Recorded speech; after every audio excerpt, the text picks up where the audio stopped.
এমনই একটা রোগ যে রোগটা কিন্তু দিন দিন বাড়তেছে। তার কারণটা কি? এর কারণ হলো আমাদের লাইফস্টাইল। এই যে লাইফস্টাইলটার কারণেই আমাদের কিন্তু ডায়াবেটিসের সংখ্যা ডে বাই ডে বাড়তেছে। তার কারণ এই যদি তুমি ফিজিক্যাল এক্সারসাইজ না করো, হ্যাঁ, ফিজিক্যাল এক্সারসাইজ না করলে তোমার শরীরে ফ্যাট জমতেই থাকবে, এবং ফ্যাট জমতে থাকলে এই ফ্যাট যতই জমবে এডিপোজ টিস্যু থেকে আস্তে আস্তে ওবেসিটি, ওভারওয়েট, ওবেসিটি, হ্যাঁ, এগুলা ডেভেলপ করবে। কিন্তু আমাদের প্রথম যে জিনিসটাই সেটা হলো আমরা বিশেষ করে যখন বিদেশে আমাদের বাংলাদেশিরা আসে তাদের অনেকেরই দেখা যাচ্ছে ডায়াবেটিস হচ্ছে, অনেকেরই হাইপারটেনশন, কার্ডিওভাস্কুলার ডিজিজ হচ্ছে। তার কারণটা কি? কারণটা হলো প্রথমেই আমরা জন্মগতভাবেই অল্প বিটা সেল নিয়ে আমাদের অনেকের জন্ম হয়েছে। তার কারণ মায়ের নিউট্রিশনটা ঠিকমতো দেওয়া হয়নি। মা যদি প্রপার নিউট্রিশন না পায় তাইলে বাচ্চার শরীরে যে প্যানক্রিয়াস তৈরি হবে সেই প্যানক্রিয়াসে প্রচুর পরিমাণে বিটা সেল থাকবে না, এবং প্রচুর পরিমাণে বিটা সেল যদি না থাকে তাইলে ভবিষ্যতে যখন সে বড় হবে, যখন সে প্রচুর খাবার দাবার পাবে, তখন তার এই খাবার দাবারের কারণে আলটিমেটলি তার শরীরে যেহেতু বিটা সেল কম আছে তখন তার এই বিটা সেল দিয়ে কাভার দিতে পারবে না, এবং কাভার দিতে না দিতে পারে তাহলে আলটিমেটলি কি ডেভেলপ করবে? পেশেন্টের ইনসুলিন রেজিস্ট্যান্স ডেভেলপ করবে, তারপরে দেখা যাবে একসময় ডায়াবেটিস হবে, হাইপারটেনশন হবে, করোনারি আর্টারি ডিজিজ হবে, স্ট্রোক হবে। এই জিনিসগুলা হচ্ছে। সেকেন্ড যে জিনিসটা আমাদের বাচ্চাদের জন্মের পর থেকেই দেখা যায় যে অনেক সময় আমরা খেলাধুলার যে সুযোগ সুবিধা দেওয়ার কথা সেই সুযোগ সুবিধা দিতে পারতেছি না। সুযোগ সুবিধা না দেওয়ার কারণে আলটিমেটলি বাচ্চারা আস্তে আস্তে ফ্যাটি হয়ে যাচ্ছে, ওবেজ হয়ে যাচ্ছে। এই ওবেসিটির কারণে দেখা যাচ্ছে যে আরো ডায়াবেটিসটা বাড়তেছে। আরেকটা জিনিস হলো যে ফাস্ট ফুড। আমরা যে ফাস্ট ফুডগুলো বাচ্চাদেরকে খাওয়াই সেই জিনিসগুলোও কিন্তু এখন দেখা যাচ্ছে ক্ষতির কারণ হয়ে যায়। লেটেস্ট আইডিয়াতে যেটা দেখা গেছে ইভেন মানে ওই যে গম জাতীয় এবং গমের দ্বারা যে রিফাইন্ড যে সুগার গুলা যে বের হচ্ছে সেগুলা থেকেও কিন্তু কার্ডিওভাস্কুলার ডিজিজের রিস্কটা বেড়ে যাচ্ছে। যার জন্য আগে এক সময় আমরা ডায়াবেটিস রোগীদেরকে বলতাম আটার রুটি খান, আটার রুটি খান। এখন কিন্তু আটার রুটিও আমরা খেতে বলতে পারতেছি না। তার কারণ আটার রুটি যদি বেশি বেশি খায় এবং যদি ময়দা বেশি বেশি খায় বা ময়দা জাতীয় জিনিস যদি খায় এটা থেকেও কিন্তু রিস্ক অফ কার্ডিওভাস্কুলার ডিজিজটা বেড়ে যাবে। কারণ একটা জিনিস আমাদের মনে রাখতে হবে যে ডায়াবেটিস থেকে যে কমপ্লিকেশন গুলো হয় এই কমপ্লিকেশন গুলো আমাদের টার্গেট হবে রিডিউস করা।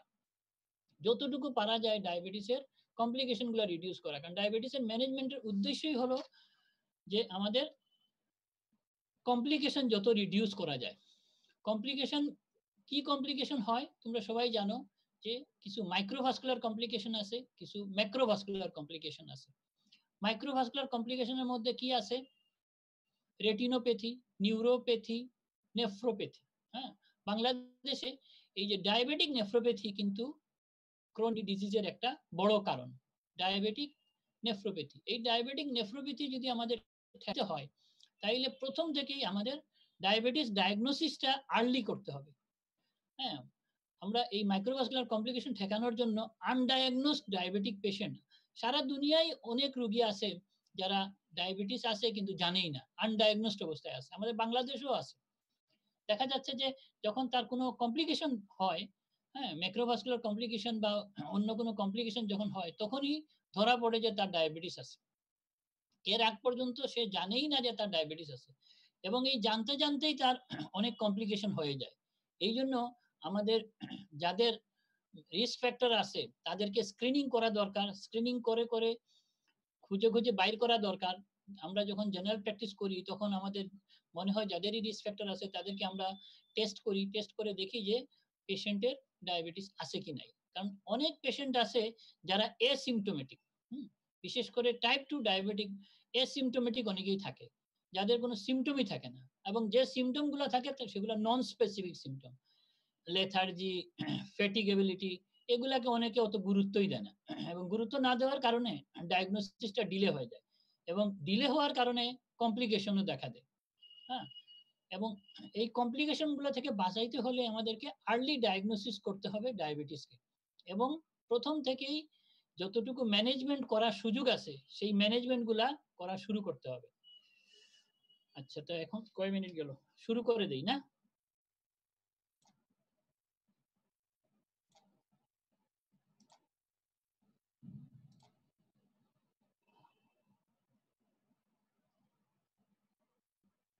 Is there any foreign student?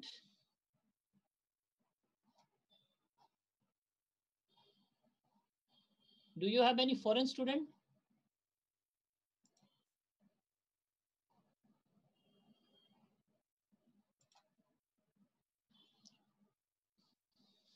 Hello? Do you hear me? Yes, sir. Okay. Our today's topic is diabetes mellitus and diabetic emergency. For diabetes mellitus, we have to know, for the management of diabetes mellitus, first the criteria for the diagnosis of diabetes. In exam, usually teachers ask what are the diagnostic criteria of diabetes mellitus. So you have to know what are the diagnostic criteria. Fasting plasma glucose, not blood glucose. Here it is fasting plasma glucose. 126 milligram per deciliter, that is 7 millimole per liter. And fasting is defined as no calorie intake for at least 8 hours. And 2-hour postprandial glucose 200 milligram per deciliter, that is 11.1 millimole per liter during oral glucose tolerance test. The test should be performed as described by WHO, having glucose load containing the equivalent amount of 75 gram of anhydrous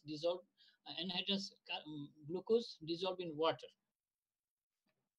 or HbA1c 6.5, that is 48 millimole per mole, or in a patient with classic symptoms of hyperglycemia or hyperglycemic crisis,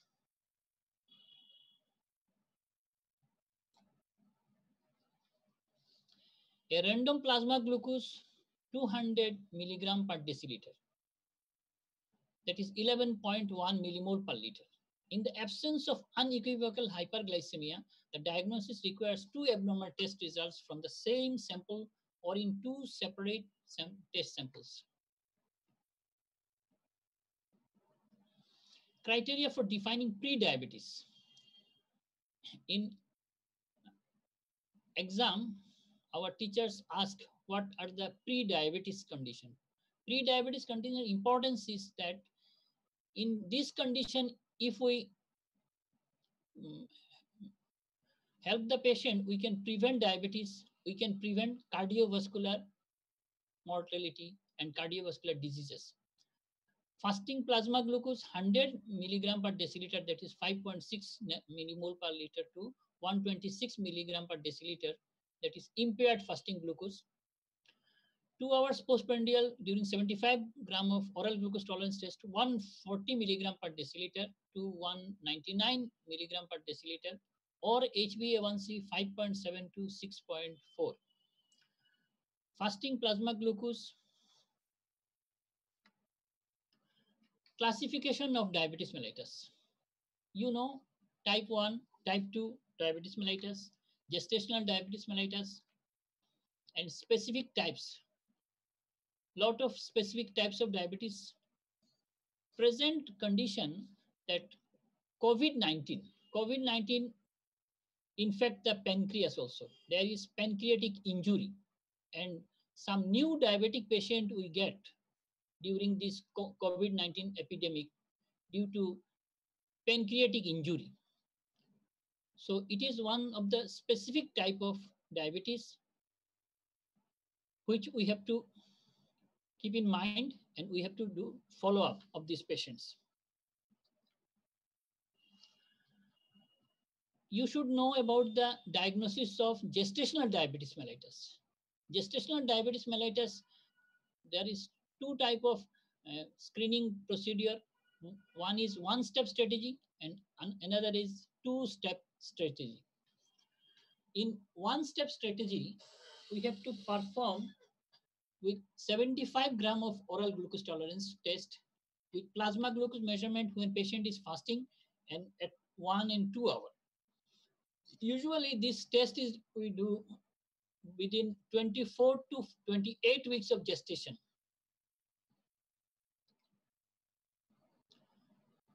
Oral glucose tolerance test should be performed in the morning after an overnight fast of at least 8 hours. The diagnosis of gestational diabetes mellitus is made when any of the following plasma glucose values are met or exceeded. Fasting plasma glucose 5.1 millimole, 1 hour 10 millimole, and 2 hour 8.5 millimole per liter. Perform in two-step strategy, perform 50 gram oral glucose tolerance test with plasma glucose measurement 1 hour at the time of 24 to 28 weeks of gestation in women not previously diagnosed with diabetes. If plasma glucose levels measured at 1 hour after the load is 130, 135, 140 milligram per deciliter, proceed to the 100 gram of glucose. Step 2, 100 gram oral glucose tolerance should be performed when the patient is fasting.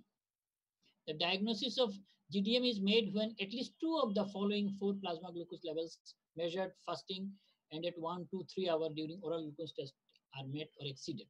These levels are 5.3, 10, 8.6, and 7.8. Glycemic recommendation for non-pregnant adults with diabetes.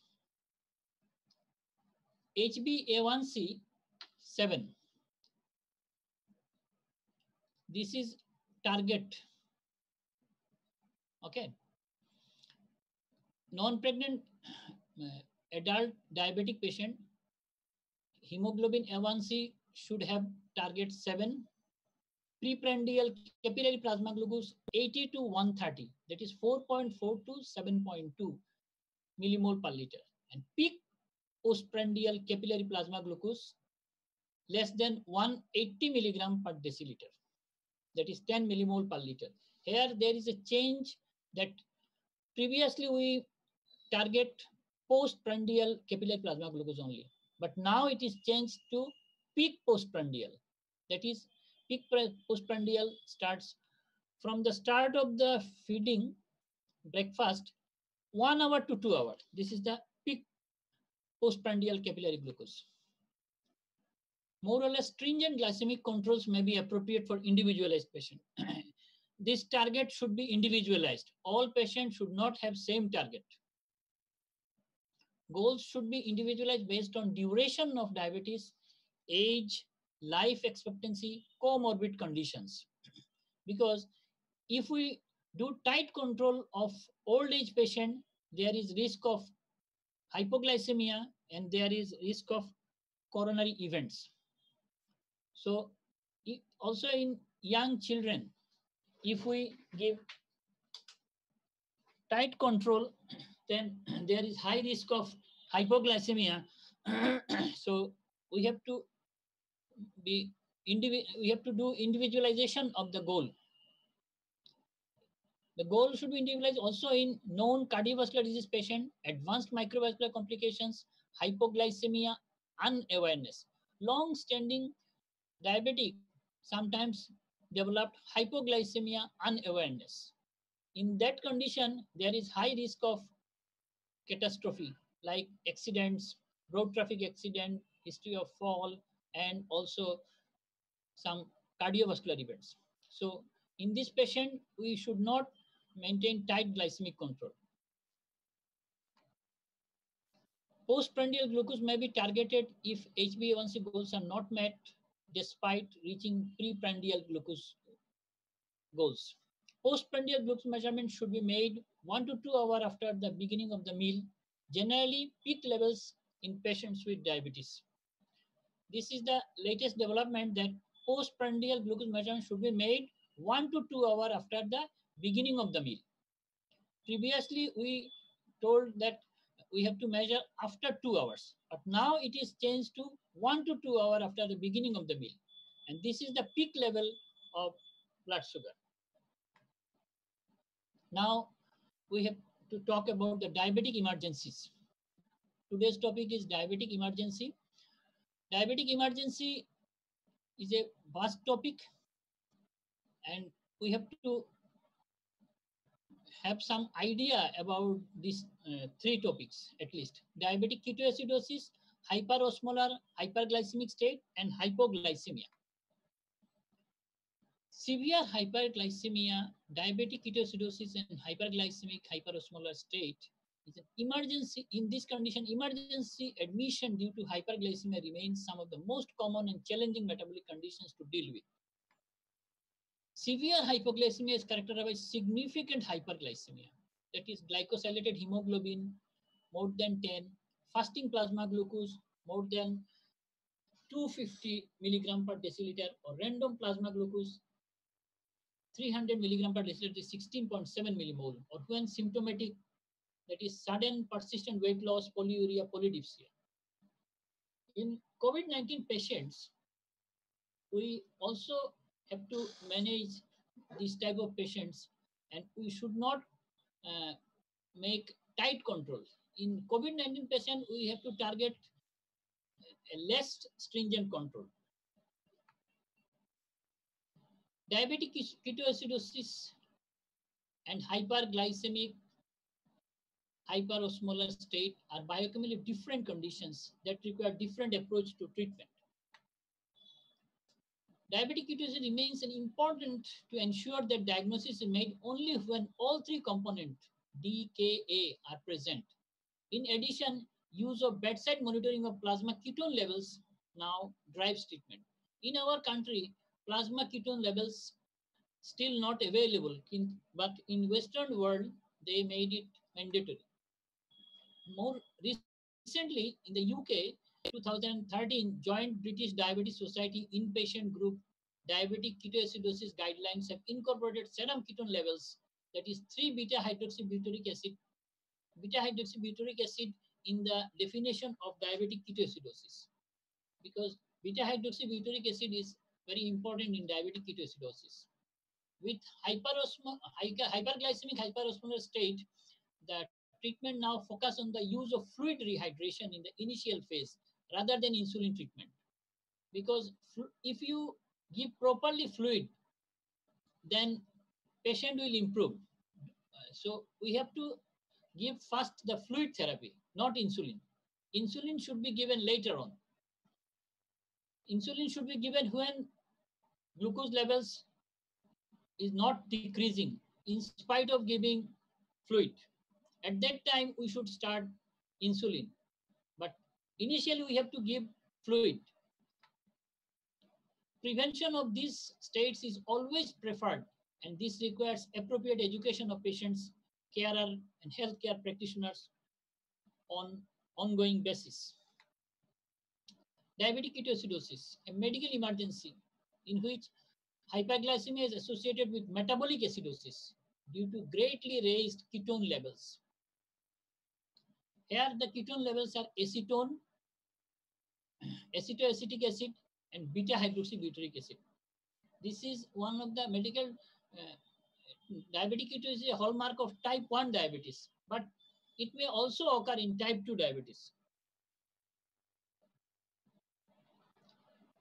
2009 ADA hyperglycemic crisis consensus guideline further subdivided diabetic ketoacidosis into three classes: mild, moderate, and severe.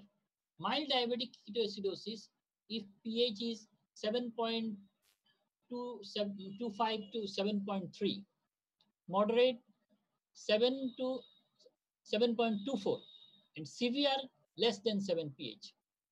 And if we measure bicarbonate, in mild 15 to 18 millimole per liter, in moderate 10 to 15 millimole per liter, and in severe diabetic ketoacidosis, serum bicarbonate is less than 10 millimole per liter.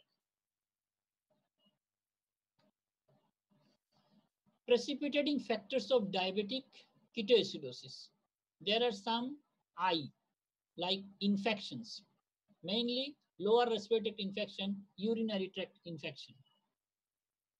Inappropriate insulin doses or deliberately omission of insulin therapy. It may be due to non-compliance, psychiatric disorder, fear of weight gain, or fear of hypoglycemia.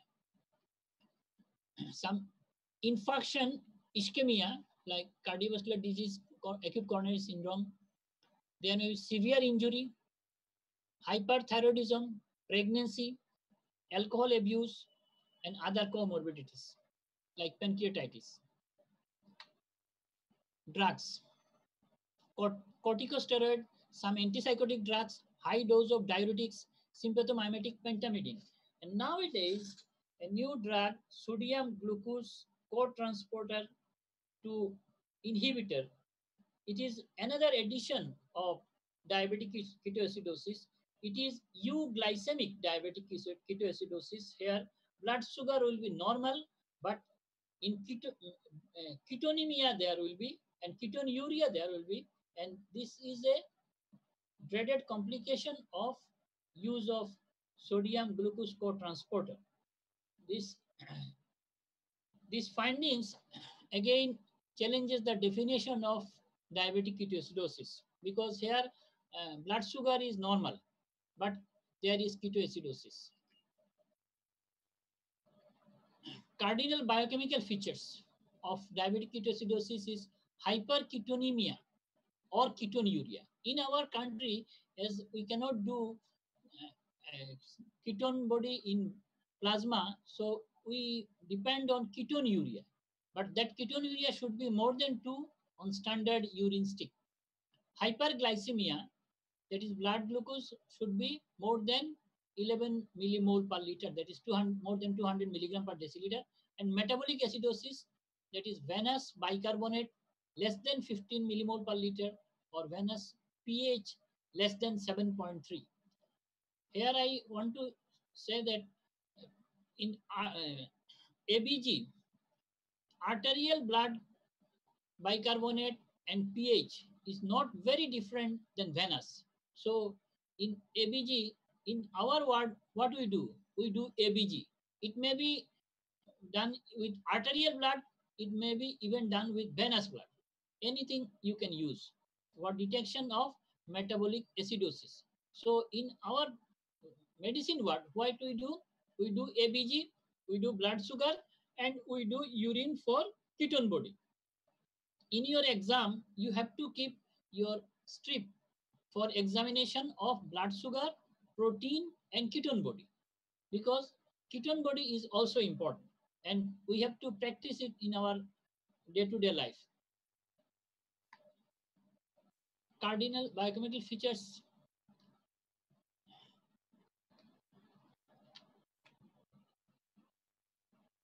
I have discussed. Okay. What occurs in diabetic ketoacidosis and hyperglycemic hyperosmolar state? There is absolute insulin deficiency in type 1 diabetes mellitus. So there is increased lipolysis. Increased lipolysis causes increased free fatty acid production, which to the from the liver, and ultimately leads to ketogenesis. This ketogenesis is increased by counter-regulatory hormones like cortisol, growth hormone, glucagon, and catecholamines. We know insulin is required to prevent gluconeogenesis and glycogenolysis. As there is lack of insulin and there is excess of counter-regulatory hormones, so there will be increased gluconeogenesis. And due to this increased gluconeogenesis and glycogenolysis, blood sugar increases. There is hyperglycemia, and that lead to glycosuria and loss of water in electrolyte. Ultimately, patient develop dehydration, and due to severe dehydration, there is hyperosmolarity, which leads to hyperglycemic hyperosmolar state.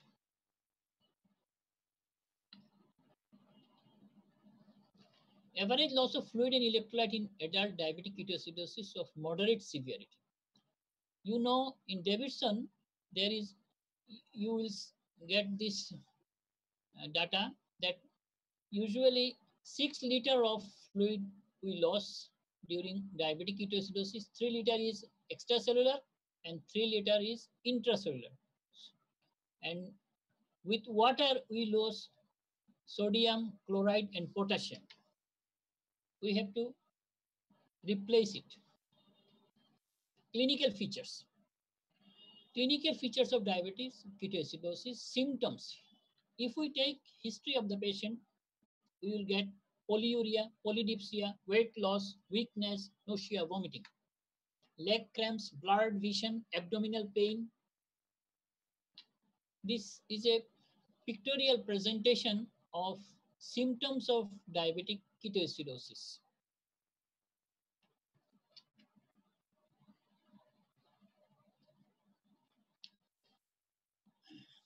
Signs will be ill appearance, signs of dehydration.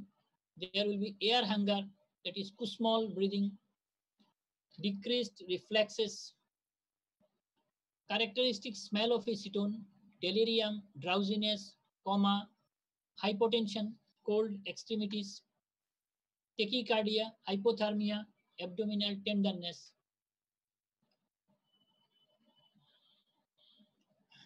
In this condition, diagnosis should not be delayed. If you delay in diagnosing the patient may die. So no time should be lost and treatment is started as soon as first blood sample has been taken. Though in diabetes, there is no place of heroic treatment, but in diabetic ketoacidosis, you have to take heroic attitude, otherwise patient cannot be saved.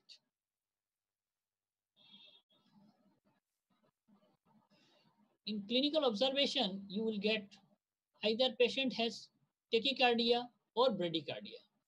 Patient have hypotension and Glasgow Coma Scale score will be less than 12. Patient will be abnormal alert because some diabetic ketoacidosis patient may come in your chamber walking. So always diabetic acidosis patient does not go into coma. Patient's mental condition will be alert. So the term previously was diabetic coma. It has been changed to diabetic ketoacidosis, that patient may not be in coma. Patient may be well alert. Oxygen saturation, if you measure by pulse oximeter, you will get less than 92% on air in normal respiratory function.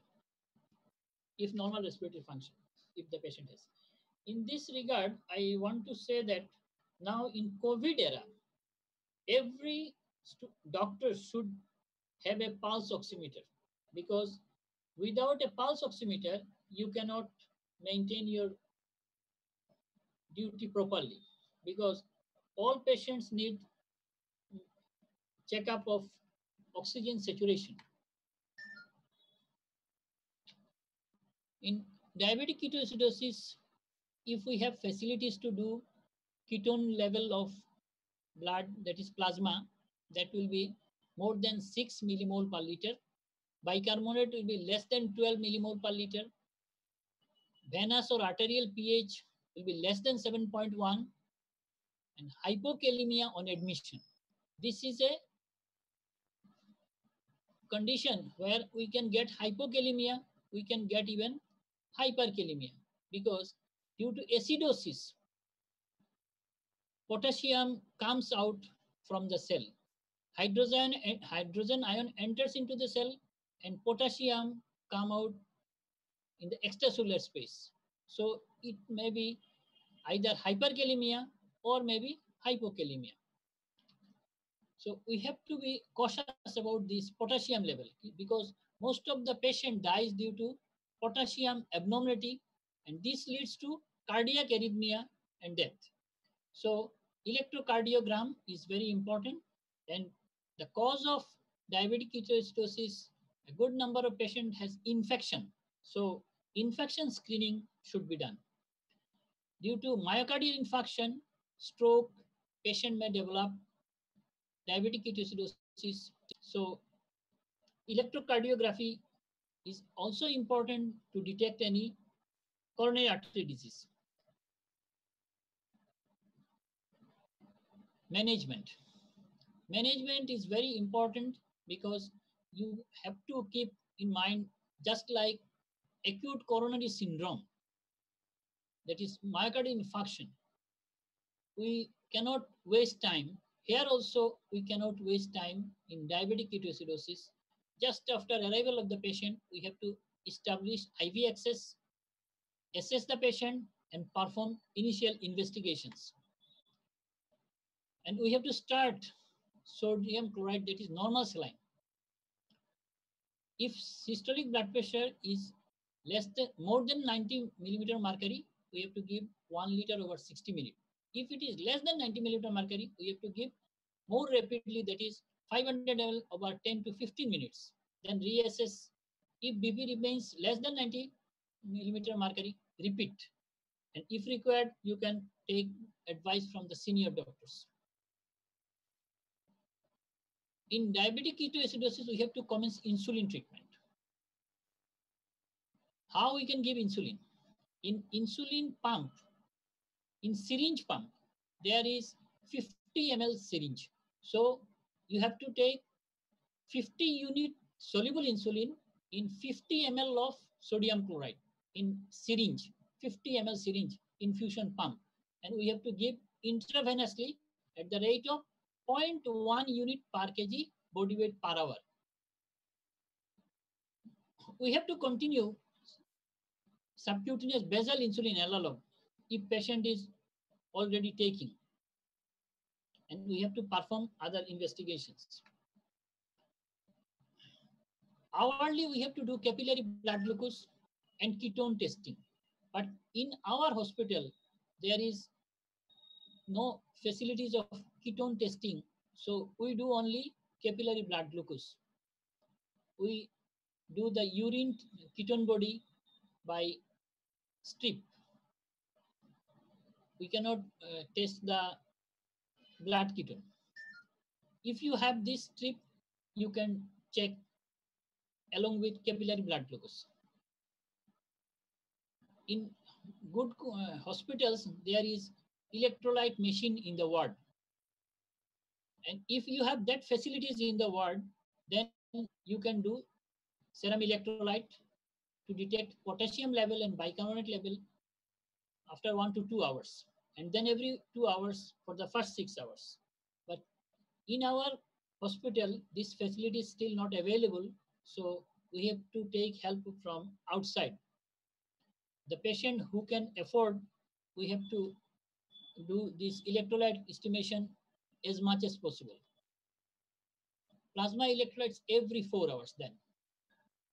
Clinical monitoring of oxygen saturation by pulse oximeter. We have to examine pulse, blood pressure, respiratory rate, and urine output every hour. So we have to give catheter so that we can measure the urine output. And we have to treat any precipitating cause. IV infusion of normal saline. We have to give potassium chloride with the normal saline. But initial bag, we do not give because we do not know what is the potassium level. If you give too much potassium, then if there is no urine output, patient may develop hyperkalemia.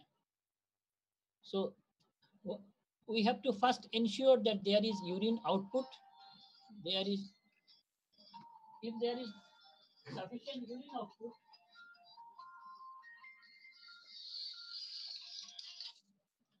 then you can start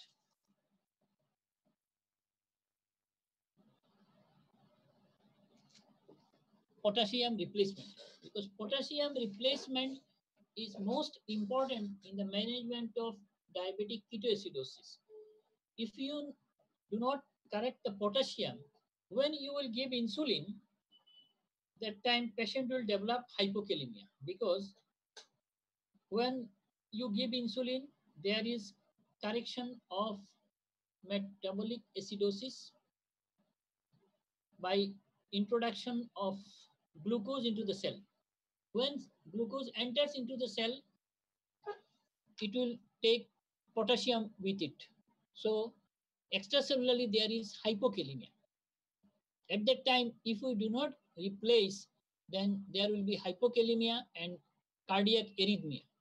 Most of the diabetic ketoacidosis patient dies due to this problem. If we do not correct the potassium, then hypokalemia will develop and patient may develop cardiac arrhythmia. Again, if you give excessive amount of potassium, then hyperkalemia may develop. And that also harmful, and that also may cause cardiac problem and patient may die. So we have to monitor the potassium repeatedly and we have to correct it.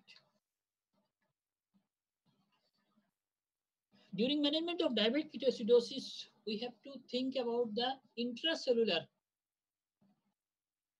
dehydration, because 3 liter we give for extracellular and 3 liter we give for intracellular.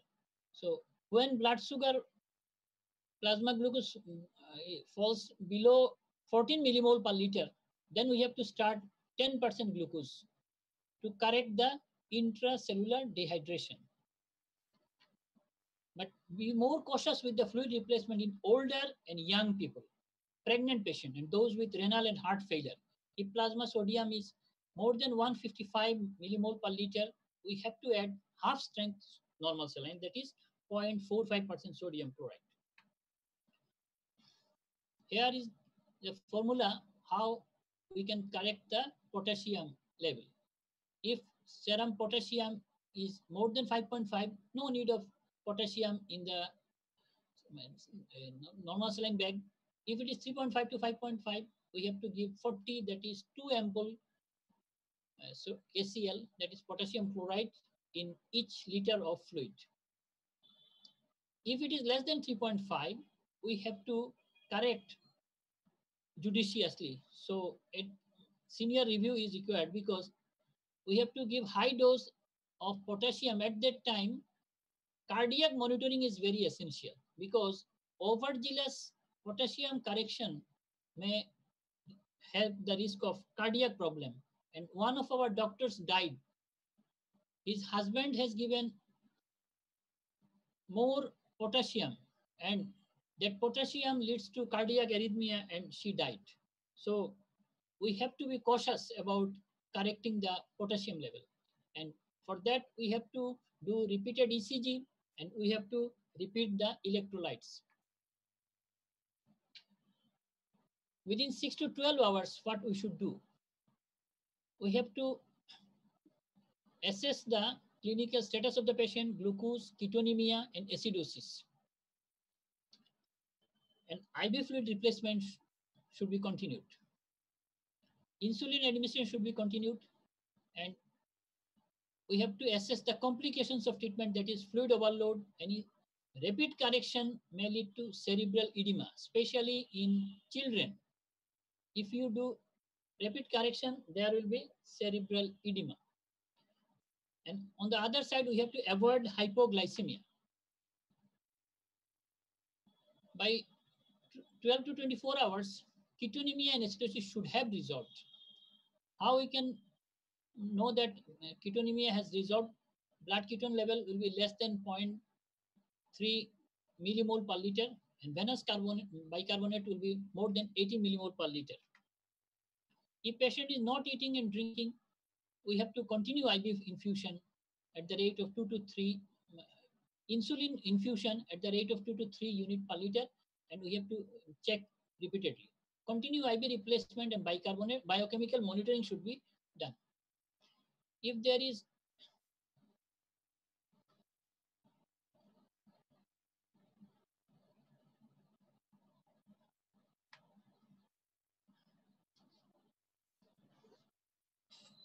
if patient do not take, we have to give nasogastric tube.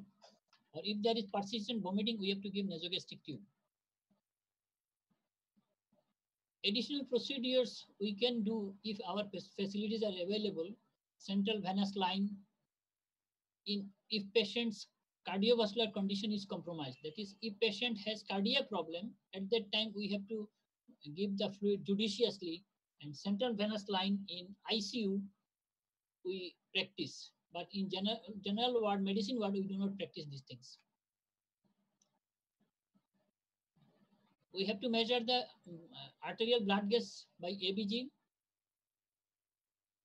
and we have to give thromboprophylaxis with low molecular weight heparin. In our COVID-19, lot of patients dies if we do not give thromboprophylaxis. Here also, thromboprophylaxis is very important. So low molecular weight heparin we have to give. Problems of management of diabetic ketoacidosis, hypotension, coma, cerebral edema, hypothermia. Late complication, pneumonia, deep vein thrombosis, pulmonary edema. This is the chart we have to maintain in the ward. Diabetic ketoacidosis can be prevented if we take measure earlier. There are 6-day rules.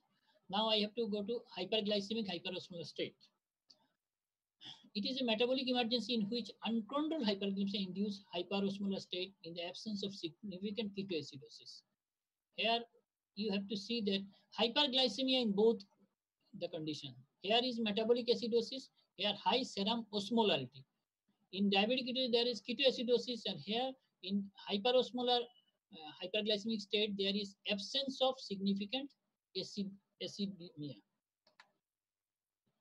Hyperglycemia hyperosmolar state characterized by hypovolemia, severe hyperglycemia, hyperosmolarity, without significant ketonemia or acidosis.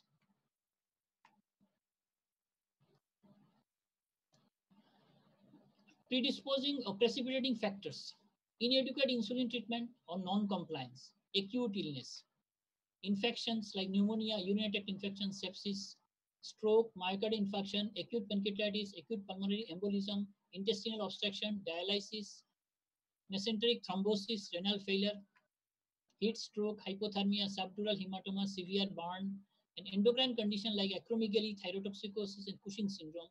These are predisposing precipitating factors for hyperglycemic hyperosmolar state. Some drugs like beta-adrenergic blocker, calcium channel blocker, chlorpromazine, clozapine, diazoxide, immunosuppressive agents.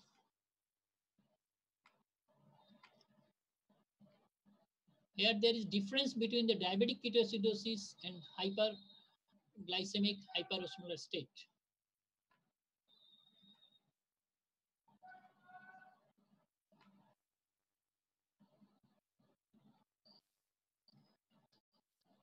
I have told you that in hyperglycemic hyperosmolar state, we have to give normal saline first.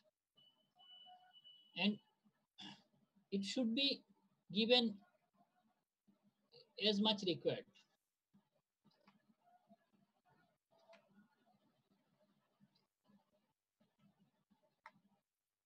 We have to monitor the osmolarity of this patient.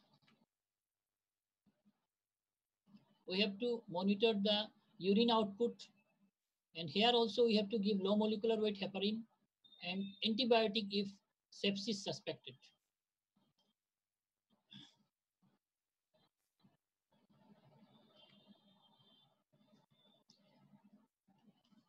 Calculate osmolarity hourly and aim for gradual decline. If osmolarity is increasing in spite of adequate therapy, then we have to switch over to half strength normal saline. If blood glucose is falling at less than 5 millimole per liter per hour, we have to check the fluid balance, whether according to urine output, whether we have given enough fluid or not.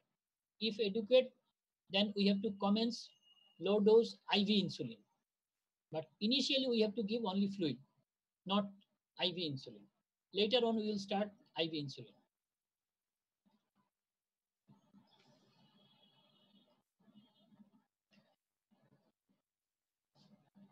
Avoid hypoglycemia and try to keep blood glucose level 10 to 15 millimole per liter. This is the very important thing. We have to remember that we have to maintain blood glucose level 10 to 15 millimole, not less than 15 if possible. If blood glucose falls below 14 millimole, we have to start 5% or 10% glucose infusion in addition to normal saline. That is, in one hand, you have to give normal saline. In another hand, you have to start 5% or 10% glucose infusion, because we have to keep the blood sugar level above 14 millimole, if possible 15. Ensure clinical and biochemical parameters are improving, assess for complications of treatment, and continue IV fluid replacement to target. That is 3 to 6 liter positive balance by 12 hours. We have to target that we have to keep 3 to 6 liter positive balance in by 12 hours. Because if a 100 kg man have developed hyperglycemic hyperosmolality, he may have 10 to 12 liter of fluid loss. So that from 10 to 12 liter of fluid loss, we have to correct 3 to 6 liter of fluid by 12 hours. Continue treatment of underlying precipitant and avoid hypoglycemia.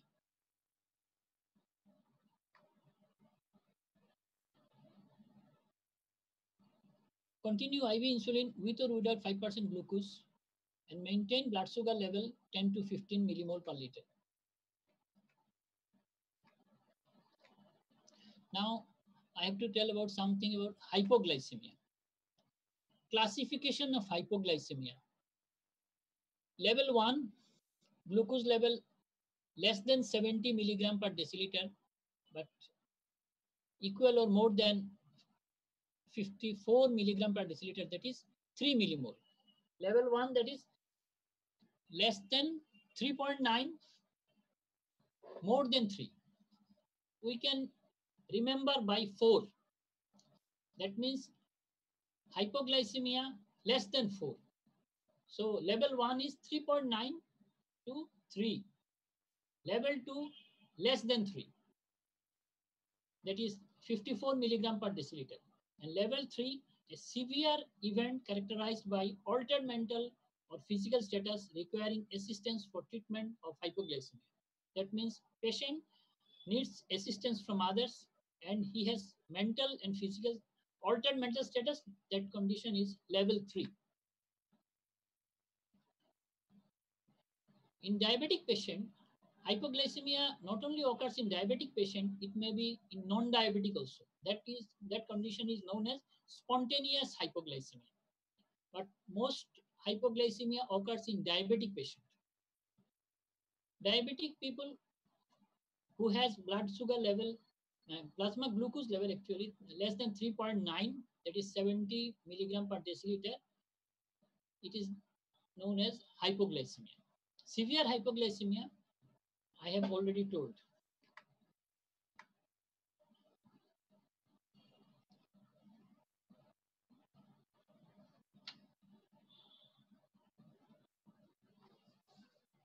In hypoglycemia,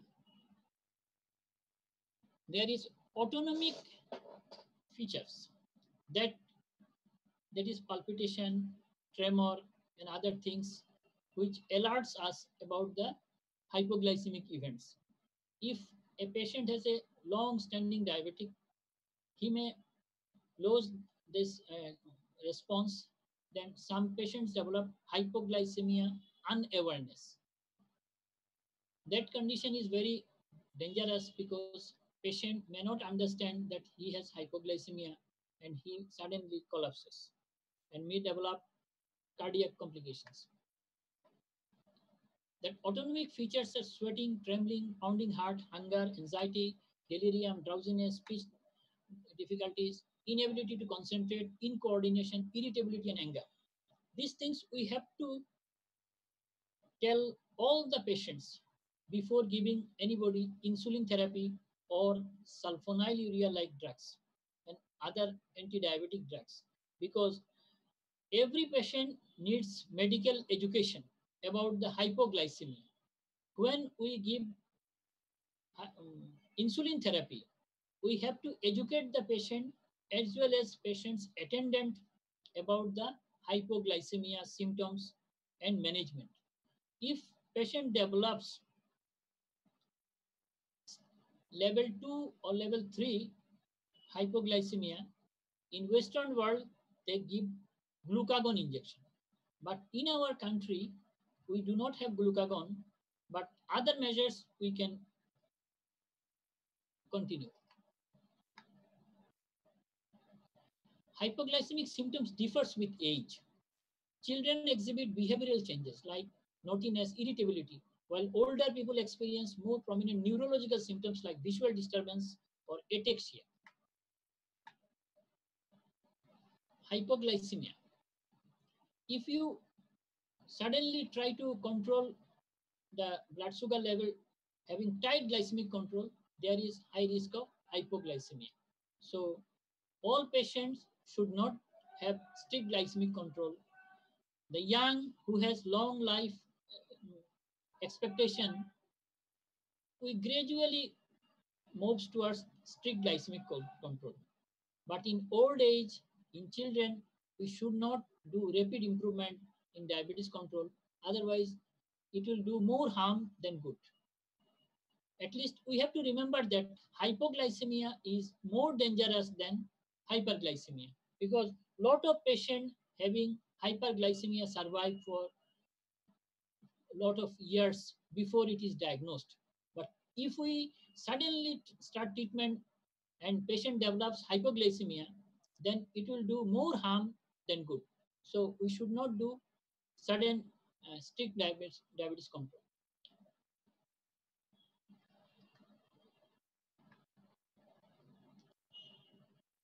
Hypoglycemia, common causes and risk factors of reduced carbohydrate intake, gastroparesis due to autonomic neuropathy causing variable carbohydrate absorption.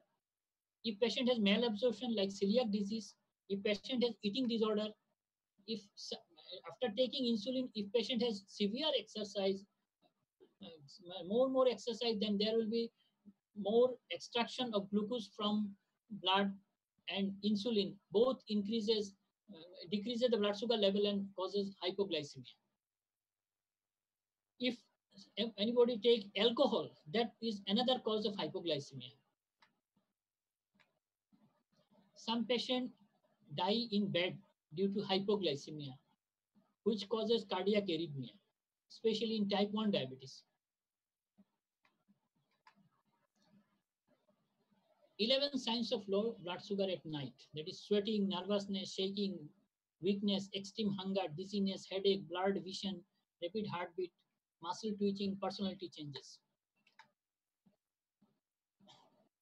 All glucose level less than 4 are treated as hypoglycemia, that is 70 milligram. People with diabetes who recognize developing hypoglycemia are encouraged to treat immediately. If we have glucose drink, we should give glucose drink. But we have to remember that just after recovery of hypoglycemia, patient will develop again hypoglycemia. So we have to give some meal also. We have to give fruit juice and some meal. Otherwise, there will be recurrent hypoglycemia. Because this hypoglycemia, if it is due to insulin or if it is due to sulfonylurea, it will again develop hypoglycemia if you do not give some meal, snacks. If severe hypoglycemia, we have to switch over to IV fluid, that is 75 to 100 ml of 20% dextrose over 15 minutes. If you, in our country, we do not have 20% dextrose, we give 25% glucose, at least 60 ml over 15 minutes. That will correct. And if we do not have 25% glucose, then we'll switch over to 10% glucose. We have to give 150 to 200 ml of dextrose over 15 minutes. We do not have IM glucagon level, or intranasal glucagon is not available in our country.